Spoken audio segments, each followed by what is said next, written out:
அமைதியாக உட்கார்ந்துருங்க. தலைவரோட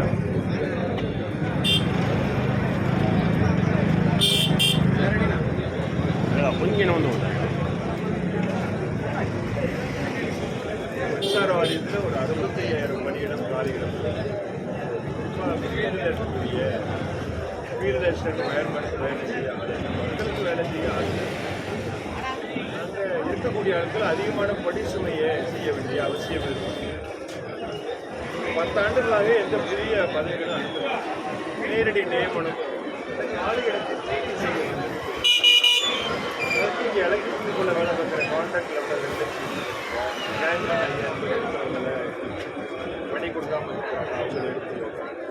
கேங்மெண்ட் 5,000 பேரை ஃபீல்டர்ஸ் எல்லாம் பார்த்துட்டு ஒரு ஆல்டர்னேட்டிவ் சொல்யூஷன் இப்போ அரசு நிர்வாகமும் இருக்கு. காலியிடம் நேரடியாக மின்சார வரைக்கும் அரசு மிகப்பெரிய இருக்கு. ஒரு ஆல்டர்னேட் சொல்யூஷன் எடுத்துக்கோங்க. ஆல்டர்னேட் சொல்யூஷன் நம்ம தான் கான்ட்ராக்ட் லெவலில் ரெகுலேட் பண்ணலாம். அவங்களை வீடியோ இந்த 5,000 கேங்மெண்ட் இந்த 10,000 ஹெல்பர் போஸ்ட்டு ஃபீல்டர்ஷன் கேங்மெண்ட் அப்படி கன்வெர்ட் பண்ணலாம். மீதி இருக்கிறவங்கள ஐடி ரெக்ரூட்மெண்ட் பண்ணலாம். ஆல்டர்னேட் சப்ஸ்டேஷனுக்கு மெயின்டெனன்ஸுக்கு ஆட்கள் கிடையாது, ஆப்ரேட்டர் கிடையாது, டெக்னிக்கல் ஏஇ ஏடி இப்போ எலக்ட்ரிசிட்டி கூட அவுட் சோர்சிங் பண்ணிக்கிறதுக்கு ரிட்டையர்டான ஆட்களை எந்த வேலைக்கு இப்போ 60 வயசுக்கு மேலே என்ன எஃபிஷியன்சி இருக்கும். அப்போ எலக்ட்ரிசிட்டி செக்டரில் ரிட்டையர்டான ஹெட்டை யூட்டிலைஸ் பண்ணக்கூடாது. அவங்கள இன்ஜினியர்ஸாக ஆளுக்கு வேலைக்கு ஓவர்சீஸ் மேன் பவர் கார்பரேஷன் குறைந்த கூலிங் ஆட்களை அனுப்புறேன்னு அது ஒரு ஓலை அனுப்புகிறேன். கவர்மெண்ட் கன்சர்ன் எலக்ட்ரிசிட்டி இவ்வளோ வேக்கன்ட் இருக்குன்னு சொல்கிறாங்கல்ல, நான் குறைச்ச சம்பளத்துக்கு ஆள் தான் எங்ககிட்ட இருக்கிற ஆட்களையே பயன்படுத்திக்காம ஓவர்சீஸ் மேன் பவர் கார்பரேஷன் இதையே இங்கே தலையிடுது, அரசியே இங்கே இதுக்குள்ளே வருதுன்னு நம்ம அது ஊதிய உயர்வு 2 வருஷம் ஆச்சு. 2 வருஷமாகவே பேச சொல்கிறோம், பேசுகிறோம். 4 மாதம் முன்னாடி பேசலான்னு ஆரம்பித்தாங்க. தொடர் பேச்சுவார்த்தை இல்லை.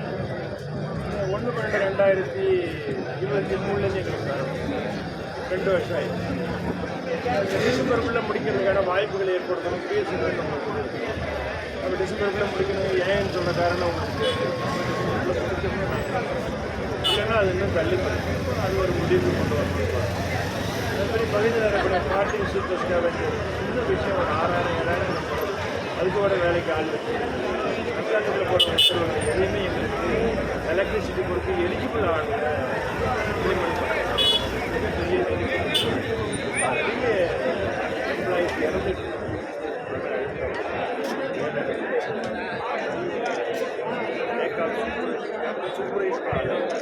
ஒர்க் பண்ணுறதுக்காக 4 பேர் 3 பேர் வேலை செய்ய வேண்டிய ஒரு டீம் இருக்கிற ஒரு சிட்டி வேணால் போய் வேலை செய்யலாம்.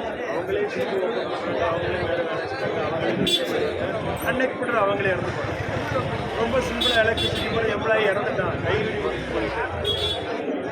இதெல்லாம் மிகப்பெரிய கொடுமையாக இருக்குது. இதெல்லாம் மாற்ற வேண்டும். தொடர்ந்து பல்வேறு கட்ட போராட்டங்கள் கடந்த 28ஆம் தேதி மின்சார வாரியத்தில் எல்லா விஷயத்தையும் நம்ம கோரிக்கைகளை கவனத்தை ஒரு இன்டிமேஷன் நம்ம என்ன சொன்னோம், நீங்கள் உடனடியாக ஒரு முடிவுக்கு வரணும். 15 டேஸ் இதுக்குள்ளே ஏதாச்சும் ஒரு நிகழ்ச்சி பேசுங்க. 15 டேஸ் ஆகிடுச்சு, எதை பற்றியும் கவலை பண்ணேன். எனக்கு அண்ணான்னு இருக்கு. இப்போ தமிழ்நாடு முழுவதும் இருந்து தொழிலாளர்கள் வந்து தரனா ஒரு அல்டிமேட் ரிசல்ட் வேணும். எங்களுடைய டிமாண்ட் என்பது எங்களுடைய எம்ப்ளாய்க்கு பப்ளிக்கு இண்டஸ்ட்ரி எங்களோட பிரச்சனை மட்டும் அதெல்லாம் பார்க்கணும். பப்ளிக்கு யூட்டிலிட்டி சர்வீஸ் பண்ணணும் இல்லை, ஆளுநர் எப்படி சர்வீஸ் பண்ணணும். நான் ஒரு ஆளே 10 மணிக்கு வேலை பார்க்கணும். மக்களுக்கு தரமான சேவையை செய்வதற்கு தடையில்லாத மின்சாரத்தை தருவதற்கு 24 மணி நேரம் மின்சாரத்தை கொடுக்கணும். மழையிலையும் கொடுக்கணும், குளிர்காலத்திலையும் கொடுக்கணும். மழை பெஞ்சா போயிடும், வெயில் அடிச்சா இருக்கிற நிலைப்பாடலாம். மேன் பவர் சஃபிஷியன்ட் ஆகி அது எலக்ட்ரிசிட்டி மேன் பவரை கொண்டு வரணுங்கிறது எலக்ட்ரிசிட்டி செக்டாருக்காக சொல்கிறது, பப்ளிக்காக சொல்கிறது. வேஜ் பண்ணணுங்கிறது எங்களுக்காக சொல்கிறது. இப்போ எலக்ட்ரிசிட்டியோட பப்ளிக் செக்டார்லேயே வச்சுக்கணுங்கிறது நாட்டுக்காக சொல்கிறது. இந்த டெமோக்ராட்டிக் கண்டிங்கில் எலக்ட்ரிசிட்டி கூட ப்ரைவேட்டைஸ் பண்ணுறதை நாங்கள் இப்போ எந்த வீட்டுக்கு 5 கம்பெனியாக உடச்சிருக்கோம். மேலே வாங்கலாம்னு பயம். இதெல்லாம் மாற்ற வேண்டும் என்பதற்காக சேர்க்கிறார். பேர் மட்டும் சொல்லிடுவோம். பேர் மட்டும் இப்போ தான் வந்தேன். சேக்கிரார் பொதுச் செயலாளர்